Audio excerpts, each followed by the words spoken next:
1. Welcome to Lambing Racing's video newsletter. This is our second edition.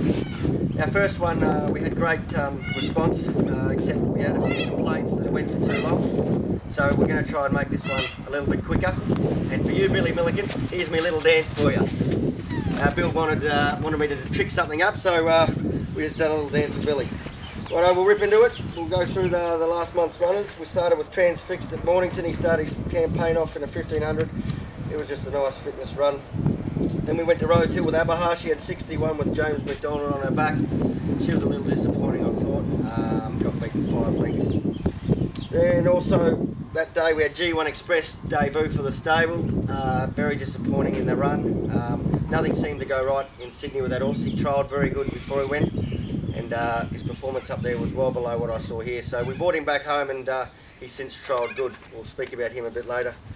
Intriguingly started her racing career down at Stony Creek. I wasn't disappointed with her run. She's probably just looking for a bit further. These guys. Mo Shalou went to Warwick Farm with James McDonald. He probably looking for a bit further, and I was a little disappointed in his run also. Sly Romance on the 8th of January, he went to Cranbourne. He just had a nice run that night. It was just a run to bring him on for the following week.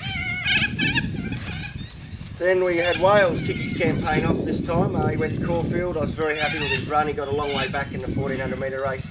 His sectionals were outstanding late in that race, so it was a nice race to kick him off in. We went to Sale on the 14th with Transfixed second up in the 1700 metre race. Got a long way back and flew home nice. It was a good encouraging run going forward. He shouldn't be too far away from winning a maiden. Then on the 15th we went to Cranbourne. I had 2 runners. We had Ultimate Doom.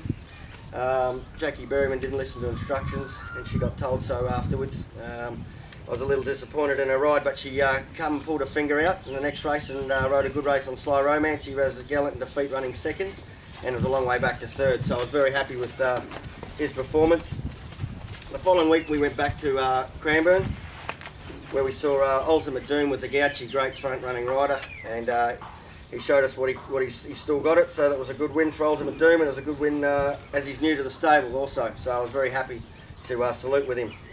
We had a new horse step out the next day called Petrov. He's slow away, which pretty much took him out of the race because he got a long way back, but he flew home. It was a nice encouraging run. He's probably looking for further.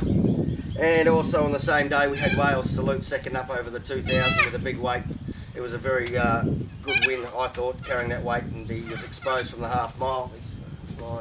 And Kingy gave him a good report afterwards, so very encouraging heading to Hobart with him. Right, that's the runners. We've got to keep going so people don't get annoyed it goes for too long. Coming up, we've got G1 Express. He's since trialled since coming back from Sydney and trialled very good over 1400.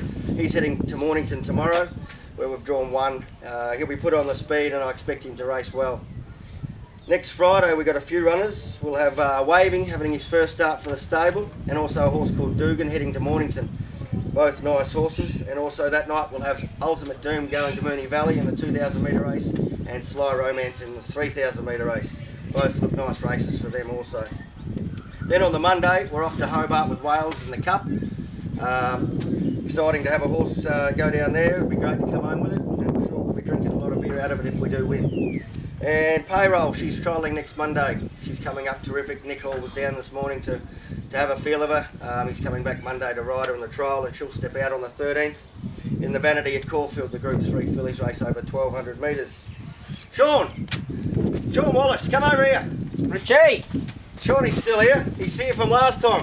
I don't think mucking out some stables. You're going home, Sean. You got me mucking out some stables. Just a quick one about Wales and how the boys are so excited. It was terrific. Oh yeah, mate. Getting a city win with Wales was enormous. I think we had about 25 owners on track. We made a bit of noise, but that's what it's all about. It's about celebrating the success. So now we look forward to Hobart, and we've saved a bit of the party for Hobart, so we'll look forward to partying down there, Rich. Absolutely, yeah, no, very exciting. Just quickly, I just want to wrap up because I don't want it to go too long. I've just been in New Zealand at the Cracker Sales. I come home with 2. I bought lot 66, a super easy colt out of a nice Foo Peg mare. He's not expensive. I'm going to syndicate him with Blue Moon, so anyone wants to get involved in a nice colt. he's the one. And also lot 252 was withdrawn. She'd stood on a toe clip, but I really liked her and I liked her pedigree. I also purchased her, and I'm going to be doing her with Group 1 racing. So anyone wants to get into a couple of nice yearlings, highly recommend both them. And going to be racing with two great Richie, syndicators. I'll finish mucking the stables, mate. See you Okay, shortly, mate. right. Thanks for the... All right, guys. Thanks very much, and we'll wrap it up, and I'll speak to you next month.